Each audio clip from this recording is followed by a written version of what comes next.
प्यारे बच्चों नमस्कार।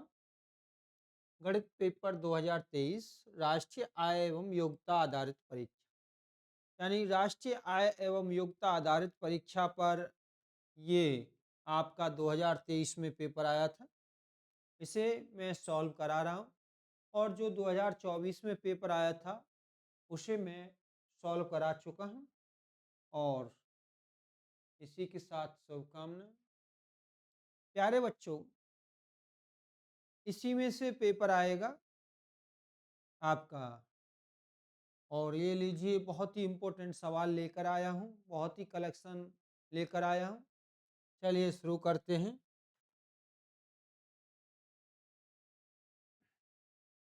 एक गांव की जनसंख्या 1500 है। इसमें 40% पुरुष हैं और 30% स्त्रियां हैं। यानी कहने का मतलब ये है, तो शेष बच्चे बच्चे और बच्चों और स्त्रियों की संख्या में अंतर है। देखिए, बहुत ही आसान तरीका से बचाने वाला हूँ। यानी प्रतिशत, यानी पूरा प्रतिशत होता है 100। कितना होता है? 100% होता है। जिसमें से आपके यानी 40% पुरुष हैं। पुरुष कितने हैं? 40%।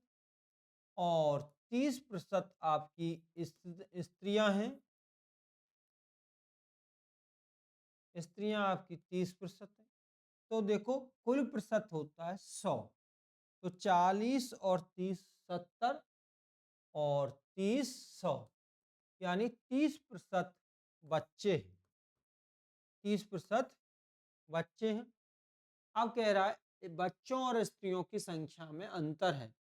तो देखिए, 30% स्त्रियां हैं और 30% बच्चे हैं। अंतर यानी 0। कितना है? 0। ठीक है, मान लीजिए इसमें 10% का अंतर आ जाता, 20% का अंतर आ जाता, तो 15 से का हम जितना आता उतना परसेंट निकाल देते। अब 0% निकालेंगे तो 0 ही आएगा। चलिए बच्चों, अगला प्रश्न देखते हैं। बहुत ही इम्पोर्टेंट प्रश्न है और आपके लिए खजाने से लेकर आया हूं।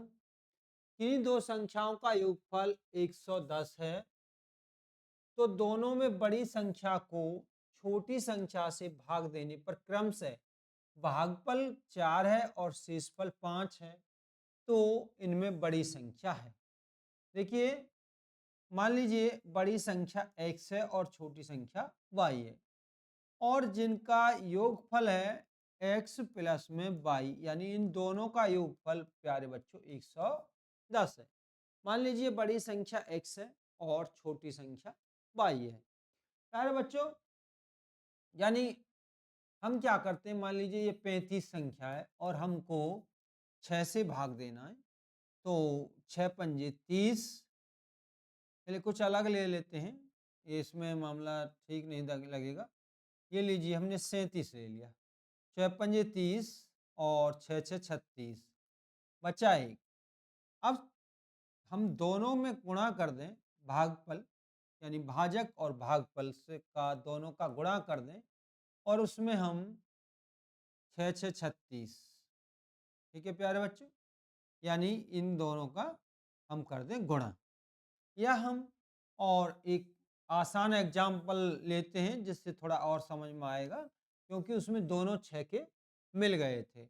ये ले लीजिए 37 ये, और 7 पंजे 35 और बचे 2। तो 7 और 5 का गुणा कर दीजिए। 7 गुणा में 5, यानी भाजक और भागफल का गुणा करके शेष फल को जोड़ दीजिए, बराबर 37 हुए। ठीक है दोस्तों, तो प्यारे बच्चों, ऐसे ही बड़ी संख्या x है, तो y से भाग दे रहा हूं। ये कह रहा भागफल 4 आता है और शेषफल यानी 5 आता है। कितना आता है प्यारे बच्चों? 5 आता है। तब क्या है, इन दो यानी x बराबर होगा इन दोनों का गुणा, यानी 4y और प्लस में शेषफल, जैसे कि मैंने यहां किया है। ठीक है प्यारे बच्चों, अब हम क्या करेंगे, x का मान इसमें रख देंगे, समीकरण नंबर 1 में। x का मान समीकरण 1 में रखने पर, समीकरण 1 में रखने पर तो x बराबर 5y प्लस 4y प्लस में 5 है, तो 4y प्लस में 5 प्लस में y बराबर 110। तो देखिए ये आपका है 4y और 1y 5y, और 5y को आप इधर ले जाइए तो 105 रह जाएगा। 5 से इसमें भाग देंगे तो 5 दूनी 10 और 5 एकम 5, यानी y बराबर 21। तो इन दोनों संख्याओं का जोड़ 110 है, तो यानी बड़ी और छोटी संख्याओं का योगफल 110 है। तो इसमें से 21 घटा लीजिए तो 9 बचे, 10 रहेगी 89। तो यानी प्यारे संख्या बड़ी, यानी आपकी जो बड़ी संख्या 89 और छोटी संख्या 21 है। देखिए 21 चौका 84, तो भागफल हमारा 4 हुआ, और शेष फल 84 में से, यानी 89 में से 84 घटाएंगे तो शेष फल 5 बचे। ठीक है दोस्तों, अब हम आगे बढ़ जाते हैं। अगला है प्यारे बच्चों, को हल करने पर x का मान प्राप्त होगा। यानी थोड़ा सा डिस्टरबेंस हो गया है यहाँ की। ये है स्क्वायर रूट x बटे में 1/x प्लस में स्क्वायर रूट, ये स्क्वायर रूट है 1 बटे में, यानी ये है 1 माइनस एक्स, 1 माइनस एक्स बटे में x बराबर 2 सही 1 बटे 6। ठीक है प्यारे बच्चों, 2 सही 1 बटे 6। तो इनमें से क्या मानो? तो प्यारे बच्चों इसको 6 दूनी 12 और 1 13, 13 बटे 6 लिखा जा सकता है। 13 बटे 6 ये लीजिए, लिख दी। अब यहाँ हम देखते हैं कि जैसे प्यारे बच्चों ये ऑप्शन लेकर रखते हैं कि हमारा 2 सही 1 बटे 6 आता है या नहीं। तो देखिएगा प्यारे बच्चों, इसमें हम 1 माइनस में 1 माइनस एक्स, 1 माइनस एक्स का मान यहाँ 4 बटे में 13 है। प्यारे बच्चों यदि हम एक में से कोई भिन्न घटानी हो तो एक में से, तो हर में से अंश को घटा देते हैं, तो हर में से 13 में से अंश यानी 4 जाएंगे तो आपके 9 बचेंगे, 9 बटे 13। तो प्यारे बच्चों यानी ये आपका और थोड़ा सॉल्व कर देता हूं। इस प्रकार से है, यानी x बराबर 4 बटे 13 लिया है मैंने, और इधर 1 माइनस एक्स की जगह हल करने के बाद 9 बटे में 13 आया, 13 से 13 कट गया प्यारे बच्चों, ये बचा आपका 4 बटे 9। 4 का वर्गमूल 2 और 9 का वर्गमूल 3 हुआ। तो प्यारे बच्चों मैंने थोड़ा सा यहाँ सॉल्व कर दिया है। 2 बटे 3 प्लस, देखो इस संख्या का ये बिल्कुल उल्टा है, उल्टा है तो इसका भी हम उल्टा कर देते हैं, यानी ये 13 बटे 6 आ गया, तो इसका मतलब आंसर आपका यही है। तो यानी इसका उल्टा करेंगे प्यारे बच्चों हम, तो 3 ऊपर और 2 नीचे चला, 6 लघुत्तम आ गया, 2 तिया 6, तो इसका गुणा यहाँ कर दो, 2 दूनी 4, इसका गुणा यहाँ कर दो, तिया 9, तो 9 और 4 13 बटे में 6। तो ये हमारा कहने का मतलब ये है प्यारे बच्चों कि जब हमने 4 बटे 13 को उत्तर माना तो हमारा 13 बटे 6 आ गया। इसका मतलब 4 बटे 13 आंसर है। चलिए प्यारे बच्चों हम आगे बढ़ जाते हैं, और ये लीजिए, किसी समबाहु त्रिभुज का प्रत्येक भुजा, किसी समबाहु त्रिभुज की प्रत्येक भुजा की लंबाई 4 सेंटीमीटर है, तब उसका क्षेत्रफल हो। प्यारे बच्चों, समबाहु त्रिभुज, समबाहु त्रिभुज यानी जिसकी सभी भुजाएं बराबर हों उसे समबाहु त्रिभुज कहते हैं। और समबाहु त्रिभुज, समबाहु त्रिभुज का जो क्षेत्रफल है वो होता है √3/4 ए स्क्वायर, यानी √3/4 भुजा स्क्वायर होता है। क्या होता है? भुजा का वर्ग होता है। तो √3/4 भुजा का वर्ग, यानी प्रत्येक भुजा 4 सेंटीमीटर है, 4 का वर्ग। तो √3/4 गुणा में 4 गुणा में 4, इससे इसको काट दीजिए तो 4 स्क्वायर रूट 3 बचा, 4 स्क्वायर रूट 3। देखिए ये स्क्वायर रूट, तो 4 स्क्वायर रूट 3 सेंटीमीटर स्क्वायर। ये भी है 2 स्क्वायर रूट 3 सेंटीमीटर स्क्वायर। तो ये आपका आंसर, ये है आपका स्क्वायर रूट। ठीक है प्यारे बच्चों, अब हम आगे बढ़ जाते हैं। अगला सवाल है आपका, निम्न में से छोटी संख्या जिससे 8192 में भाग देने पर भागफल पूर्ण घन बन जाए। प्यारे बच्चों, इस प्रकार की जो संख्या है यानी पूर्ण घन बन जाए, क्या बन जाए? पूर्ण घन। तो इसमें हम भाग करेंगे, इसका गुणनखंड काटेंगे और जो संख्या 3 बार ना हो उनका भाग देना होता है। जैसे मान लीजिए 16, तो अब वो कहे कि इस 16 में छोटी से छोटी संख्या से भाग दीजिए जिससे भाग देने पर 16 पूर्ण घन बन जाए। तो 2 से भाग दीजिए, तो 2 अट्ठे 16, 2 से भाग दीजिए, 2 चौका 8, 2 से भाग दीजिए, 2 दूनी 4 और 2 एकम 2। तो यानी कहने का मतलब ये है मेरे प्यारे साथियों कि ये, ठीक है, यदि हम 1 2 को इसमें से काट दें तो ये हमारा पूर्ण घन हो जाएगा, क्योंकि 2 का घन होता है 8। ठीक है प्यारे बच्चों, 2 का घन कितना होता है? 8। तो ये हमारी ये संख्या है, ये पूर्ण घन संख्या हो जाएंगी। यदि हम 16 में 2 से भाग दे दें तो ये संख्या 8 हो जाएगी, और 8 एक पूर्ण घन संख्या है।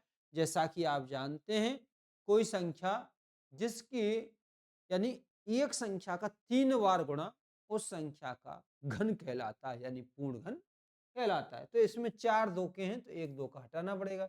तो ऐसे ही इसमें हम 8192, देखिए मैं थोड़ा सा आपको बता दूं कि 2 से भाग देंगे, फिर 2 से भाग देंगे, फिर 2 से भाग देंगे, लेकिन 4 से वो संख्या कट जाती हैं जिनका अंतिम 2 अंक क्या है? 4 से कट जाते हैं। 4 दूनी 8 बचा 1 और 4 थी, अब 4 से कट जाएगी, 4 दूनी 8 और इसमें भाग न जाने की 0 और 1 बचा, 4 चौका 16 बचे 3, 4 अट्ठे 32। फिर अंतिम 2 अंक 4 से कट जाते हैं तो वो संख्या 4 से कट जाती है। अंतिम 1 अंक 2 से कट जाते हैं तो वो संख्या 2 से कट जाती है। और अंतिम 2 अंक 4 से कट जाते हैं तो वो संख्या 4 से कटे। अंतिम 3 अंक 8 से कट जाते हैं तो वो संख्या 8 से कट जाती है। तो 4 पंजे 20 और 4 एकम 4, 4 दूनी 8। अब इसे हम 8 से भाग दे लेते हैं। क्यों दे लेते हैं बताएंगे इसका कारण। तो 8 छिक्के 48 बचे 3 और 8 चौका 32, फिर 8 से भाग देंगे, 8 अट्ठे 64 और 8 एका 8। तरीका तो यही है, पहले 2 से भाग दो फिर 2 से भाग दो। तो देखिए दोस्तों, मेरे प्यारे दोस्तों, यहाँ पर हमें 8 8 के तो 3 बार मिल गए, इनसे तो कोई दिक्कत नहीं। अब देखिए 4 4 का हमारा, यदि हम या तो अब हमें यहाँ देखते हैं तो ये हमारे जो 4 4 के हैं, 4 गुणा में 4, इनको क्या कर सकते हैं? 2 गुणा में 2 और 2 गुणा में 2। तो यहाँ हम जो देख रहे हैं मेरे प्यारे साथियों कि 2 2 के भी हमारे 3 बार हो गए, केवल 1 2 ऐसा है जो 3 बार नहीं है, इसी से हम भाग दे देंगे। तो प्यारे बच्चों, यदि वो कहे पूर्ण घन बन जाए, किससे भाग दें? तो ये संख्या हमारी 2 बार नहीं है, इससे भाग दें। अब वो कहता कि पूर्ण घन बन जाए किस संख्या से गुणा करें? तो हमें यहाँ पर 2, 1 और 2, क्योंकि 8 जो है यानी हमारा 1, 2 का बचा, तो हमें चाहिए, जबकि प्रत्येक संख्या गुणा में 3 बार चाहिए जब पूर्ण घन बनती है, यदि गुणा करने के लिए कहता तो इसमें 2 और 2 यानी 4 से गुणा करते। जब गुणा करने के लिए कहता तो प्यारे दोस्तों 4 उत्तर आ जाता। चलिए अब देखिए प्यारे बच्चों ये क्या कह रहा है।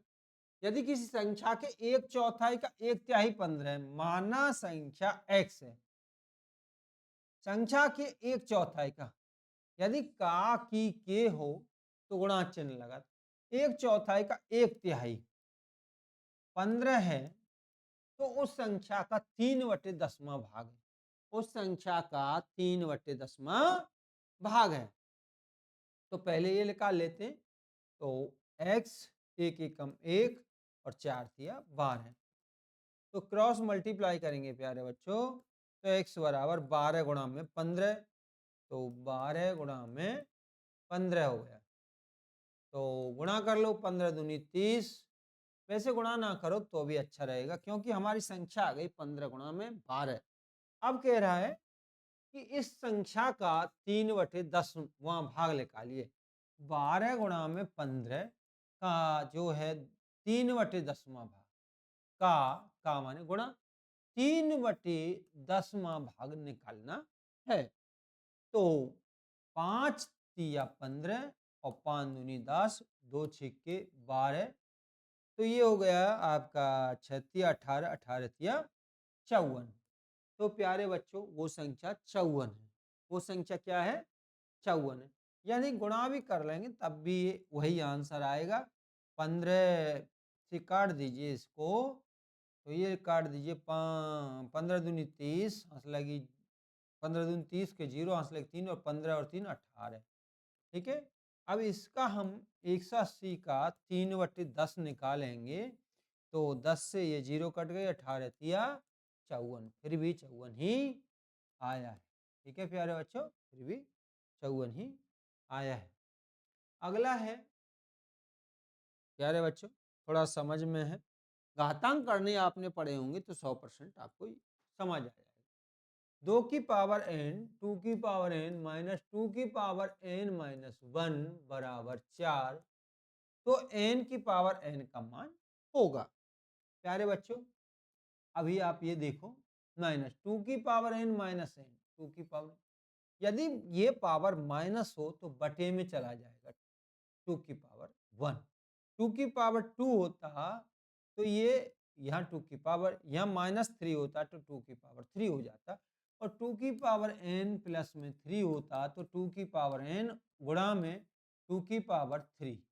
यदि प्लस का हो तो गुणा में ये पहले वाली संख्या है और उस पर ये पावर लग जाएगी, और माइनस में हो तो ये पावर नीचे चली। ठीक है प्यारे प्यारे बच्चों, अब हम क्या करेंगे, जैसे 2 की पावर n ये बाहर ले लेंगे तो ये 1 बचेगा, और ये बाहर आ गए तो 1 बचेगा, यहाँ भी 1 गुणा 1 1 1 बटे में 2, यानी किसी की पावर 1 हो तो कोई अंतर नहीं आता है। तो प्यारे बच्चों मैंने अभी बताया है, ये हमारा n है, क्या है? 2 की पावर n।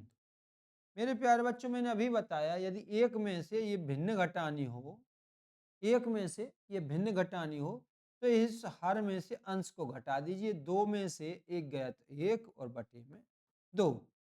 ठीक है प्यारे बच्चों, और ये किसके बराबर दिया है? 4 के बराबर। किसके बराबर दिया? 4 के बराबर। तो इसका हम प्यारे बच्चों जब हम गुणा करेंगे तो ये ऐसे हो, ठीक है, और एक का गुणा करेंगे तो इसमें ये आ जाएगा। तो 2 की पावर n बराबर 4, और ये गुणा की संख्या बराबर से जाके उल्टी हो जाती है, तो एक का भाग देंगे 2 में तो कोई अंतर नहीं आएगा, 4 दूनी 8, 4 दूनी 8, तो 2 की पावर n बराबर 8 है। तो प्यारे बच्चों इसको क्या लिख सकता हूं? ये लिख दिया।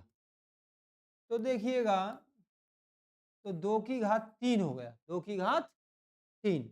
जैसे कोई संख्या 3 बार है तो 3 घात, मतलब कोई सेम संख्या 3 बार है तो 3 से 3 घात आ जाती है।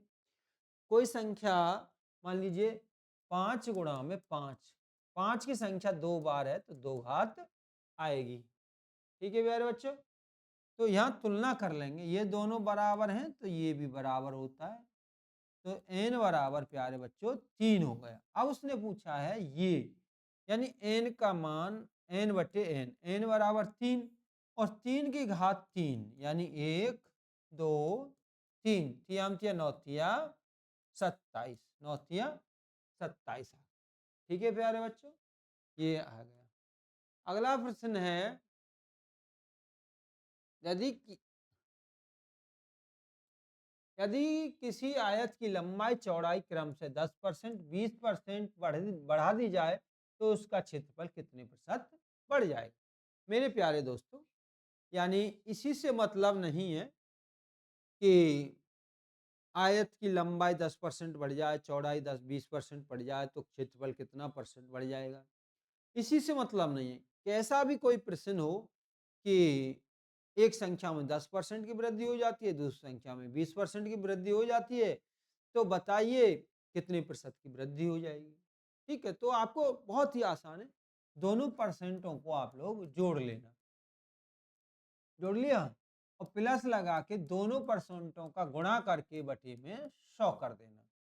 ठीक है, यदि वो घटाने के लिए कहता तो जहां घटाने के लिए कहता तो हम माइनस लगा देते, ये जीरो से ये जीरो या जीरो से ये 10 और 20 30 और 2 ये 2 एकम 2, यानी आयत की लंबाई में 32% की वृद्धि हो जाएगी। ठीक है प्यारे बच्चों, आयत की लंबाई में देख क्षेत्रफल में कितने परसेंट की वृद्धि हो जाएगी, 32% की वृद्धि हो जाएगी। चलिए आगे बढ़ जाते हैं। ये देखिए बहुत ही आसान सवाल है, बहुत प्यारा है। दिए गए चित्र में ओ वृत्त का केंद्र है, एंगल बीओडी बीओडी 130 अंश है, तो एंगल बीसीडी ज्ञात कीजिए, ये ज्ञात करना है।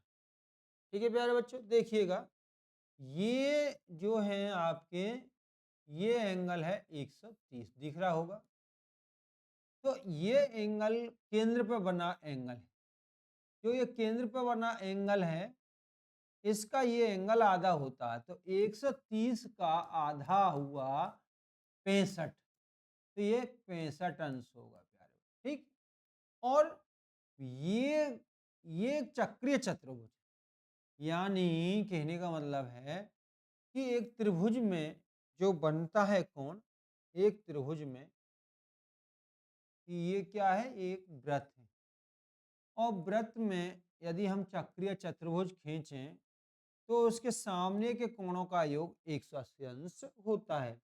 तो प्यारे 180 अंश में से यानी इस वाले 65 को घटा देते हैं, घटा दिया 5 बचेगा और 17 रह गई, 17 में 6 गए तो 11, यानी 115 अंश आ जाए।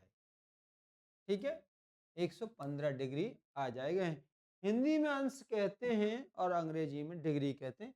प्यारे बच्चों दोबारा समझ लीजिए, करना क्या है, ये जो है ये वाला एंगल है आपका, ये वाला एंगल, ये वाला एंगल, तो इसका ये वाला एंगल आधा होता है, तो 2 का भाग देके आधा निकाल लीजिए। अब फिर ये एंगल निकालना तो 180 में से घटा के ये वाला एंगल निकाल देना, ये वाला एंगल निकाल देना। ठीक है, चलिए प्यारे बच्चों आगे हम बढ़ जाते हैं। किसी धन का 10% वार्षिक ब्याज की दर से, 10% वार्षिक ब्याज की दर से 2 वर्ष के चक्रवृद्धि ब्याज और साधारण ब्याज का अंतर 10 है तो वे बहुत ही सरल। देखिए वो धन माना P है, इंटू आर स्क्वायर बटी में 100 गुणा में 100 बराबर अंतर 2 वर्ष के ब्याज का अंतर, किसका अंतर, ब्याज का अंतर, का अंतर।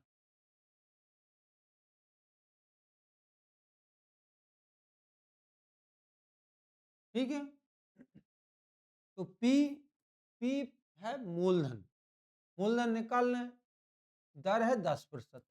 तो जब वर्ग लगाया है तो 2 बार गुणा करेंगे, 10 गुणा में 10 बटी में 100 गुणा में 100।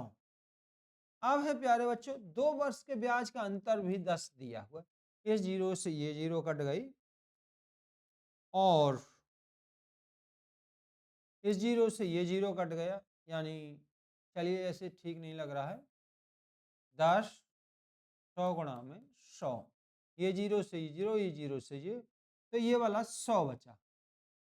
तो P बटी में 100 बराबर 10, इसको क्रॉस मल्टीप्लाई ऐसे करेंगे तो 10 गुणा में 100 हो जाएगा, तो ये आपका 1000 बन जाएगा। कितना बन जाएगा? 1000। ठीक है प्यारे बच्चों, यहाँ क्या है देखिएगा, यानी चक्रवृद्धि ब्याज, चक्रवृद्धि ब्याज और साधारण ब्याज का अंतर ₹10। चलिए अब हम आगे बढ़ जाते हैं। प्रथम 10 अभाज्य संख्याओं का माध्य। तो प्यारे बच्चों इसमें प्रथम अभाज्य संख्या है 1, 2। प्रथम अभाज्य संख्या, प्रथम अभाज्य संख्या है 2, 3। एक अभाज्य संख्या नहीं होती है। 2, 3, 5, 7, 11, 13 और ये आपका हो गया 17, 19 और 23, 29। ठीक है, 1, 2, 3, 4, 5, 6, 7, 8, 9, 10, 10। तो इन सब का माध्य क्या है, वो कहे समांतर माध्य या औसत कहे या माध्य कहे, तो जितनी संख्याएं सबको जोड़कर उतने का भाग देंगे। 10 संख्याएं तो सब संख्याओं को जोड़ के 10 का भाग देना होता है। तो ये लीजिए आप 2 और 3 5 और 5 10, 10 और 7 17, 17 11 18, तो 18 और 13, ठीक है, 31, 31 और 17, 31 और 17, 48, 48 और आपकी 19, 9 और 8 17, 5 और 1 6, 67 और 23, ये हो गए आपके 0 और 6 90, ये लीजिए 90, 9, 9 और 2 11। ठीक है, तो वही हाँ ठीक है, देखिए 2 और 3 5 और 5 10 और 7 17, 17 और 11, 17 और 11 28 हुए मेरे प्यारे बच्चों। कितने हुए? 28। तो ये आपका 41 आ जाए, 41। जब इसको हम 41 करेंगे यहाँ 41, तो ये आपका 58 आ जाएगा। कुल मिला के ये 58 होगा तो ये 77 हो जाएगा, ये 77 हो गया तो ये 100 हो जाएगा, ये 100 होगा ये, तो 129, यानी प्रथम 10 अभाज्य संख्याओं का योगफल 129 है। आज ये लिख लो और बटी में 10 करेंगे तो 12.9 आ जाएगा, 12.9। ये लीजिए प्यारे बच्चों, हो गया। चलिए अगला प्रश्न ले लेते हैं। देखिए बहुत ही आसान है ये वाला प्रश्न है, यानी x बटी में,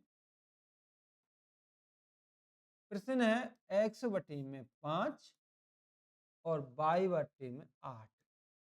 तो बताओ x बटी में 5 और y बटी में 8, x प्लस 5 बटी में y प्लस कितना होगा।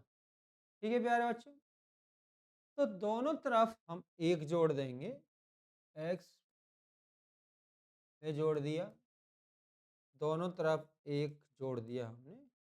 तो प्यारे बच्चों मैंने बताया था यदि हम केवल 1 जोड़ना हो तो अंश और हर को जोड़ दो, x प्लस में 5 और हर तो नीचे ही रहेगा। ऐसे ही यहाँ है y प्लस में 8 बटी में, ठीक है, तो हमको बाई एक्स प्लस 5 बटे में ये चाहिए। तो मेरे प्यारे बच्चों क्या हो जाएगा, ये वाली संख्या नीचे आ जाएगी, एक्स प्लस में 5 बटे में वाई प्लस में 8 बराबर, और ये 5 ऊपर चला जाएगा तो 5 बटे 8 आंसर आ जाएगा। ठीक है, यहाँ 8 बटे 5 भी है, ये गलत नहीं। तो बहुत ही सूक्ष्म में बता दूं, यदि जैसे x बटे में y है, x प्लस 5 करवाया है, y बटे में 8 है तो y प्लस 8 करवाया, ऐसे हो तो ये बटे में ये आंसर आता है। ठीक है प्यारे बच्चों, ध्यान रखो, यानी x बटे में 5 है और y बटे में 8 ऐसे हो, और x प्लस में 5 करवाया हो, y बटे में 8 करवाया तो x प्लस 5 और बटे में y प्लस 8 आंसर आता है। चलिए आगे बढ़ जाते हैं प्यारे बच्चों, ये बढ़ गए, यानी देखिएगा ये यहाँ 0 है, 1 2 और 3 और 4, ये 0 इसलिए दिया है, पहला मान x का होता है और दूसरा y का मान 4 है। यहाँ पहला मान x का है और दूसरा मान, हमेशा पहला मान x का और दूसरा मान y का। यहाँ माइनस का 3 दिया है और 0 और 4 दिया है। ठीक है, -1 -2 और -3। तो हमें यहाँ से और ये दूरी निकालनी। तो देखो प्यारे बच्चों, ये बन गया आपका समकोण त्रिभुज, और समकोण त्रिभुज ये निकालनी है यहाँ से ये दूरी। तो कर्ण बराबर क्या होता है, कर्ण बराबर होता है लंब का स्क्वायर और प्लस में आधार का स्क्वायर, प्लस में आधार का स्क्वायर। तो प्यारे बच्चों कुछ नहीं करना है तुमको, ये जो है ये वाला, यहाँ ये 0 है, तो ये जो x का है ऋण का 3 स्क्वायर और इधर y का जो 4 है इसका स्क्वायर करेंगे। तो ऋण का हो या धन का हो, ऋण हट जाता है, वर्ग करने पर 9 हो गया और 4 का वर्ग 16 हो गया, कर्ण स्क्वायर। ठीक है प्यारे बच्चों, और इसका वर्गमूल ले लेना है हमको। यानी कहने का मतलब ये है मेरे प्यारे बच्चों कि जब हमको ऐसा निकालना हो दूरी, तो पहले y के मान का और इधर से x के मान का क्या कर देना है आपको, वर्ग कर लेना। वर्ग कर लिया, 9 का वर्ग 3 का वर्ग 9 हो गया, 4 का वर्ग 16 हो गए, दोनों को जोड़ लेना, जोड़ दिया और इनका फिर वर्गमूल कर देना है। ये लीजिए 5 इकाई आंसर आ गया। चलिए प्यारे बच्चों आगे बढ़ जाते हैं। अगला है हमारा, दो लंबवृत्तीय बेलनों के आधार की त्रिज्याएं दी हैं, यानी पहली त्रिज्या r1 मान लीजिए, दूसरे के बेलन की त्रिज्या r2 के अनुपात में, यानी दो बेलनों की जो त्रिज्या है हमारी वो दी है 3:5, और इनकी ऊंचाइयों के अनुपात, पहले का मान लीजिए h1 और दूसरे का मान लीजिए h2। तो इनके वक्र पृष्ठों का, यानी बेलन का वक्र पृष्ठ, बेलन का वक्र पृष्ठ, वक्र पृष्ठ कितना आएगा, बेलन का वक्र पृष्ठ आएगा 2πr/h। तो प्यारे बच्चों यहाँ बेलन दो हैं, पहले बेलन को 1 कहेंगे, तो 2πr1h1 अपॉन में 2πr2h2। ठीक है, तो पाई से पाई कट जाएंगे और 2 से 2, r1h1 अपॉन में r2h2। तो अनुपात दिया है, तो प्यारे अनुपात को हम बटे में रख लेते हैं, तो 3:5, 3/5, और h1 अपॉन h2 यानी 2/3, 3 से 3 कट गया, 2/5। तो अनुपात को बटे में लिख सकते हैं और बटे को अनुपात में लिख लेते हैं, तो 2:5 आ गया। कितना आ गया प्यारे बच्चे, 2/5। चलिए अगला आंसर देखते हैं। दिए गए चित्र में ओ वृत्त का केंद्र है, ये आपको दिख रहा होगा। ओ वृत्त का केंद्र है, ये आपका है, ये 120 दिया है, 120 अंश है। और ये प्यारे बच्चों, ये आपकी स्पर्श रेखा है। क्या है ये? स्पर्श रेखा है। ये आपकी स्पर्श रेखा है।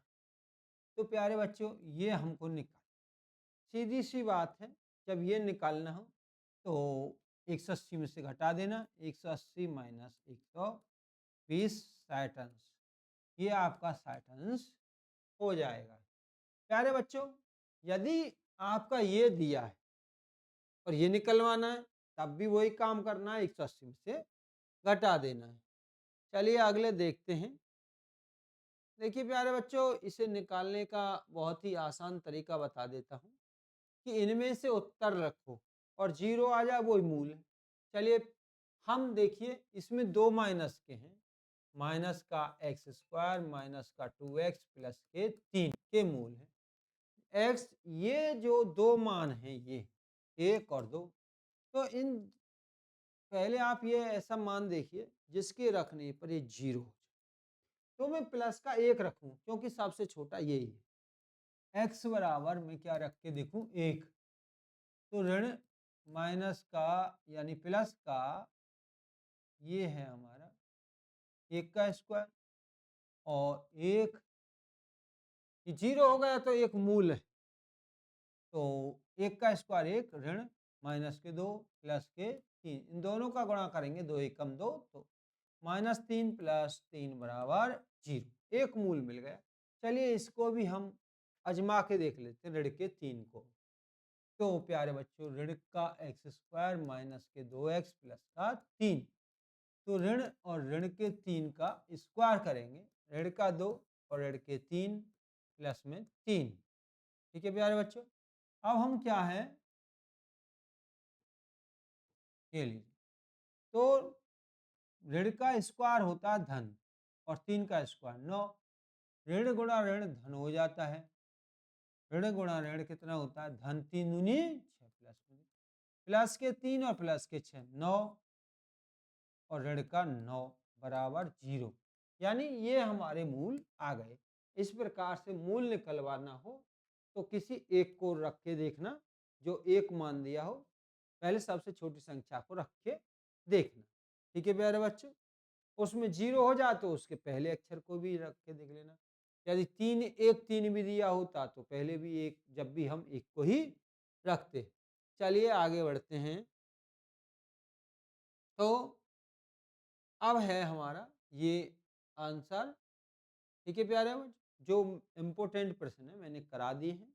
जय हिंद दोस्तों, आपका दिन हो शुभ हो और आप जाकर पेपर दीजिए, धूमधाम से पेपर दीजिए। ठीक है प्यारे दोस्तों।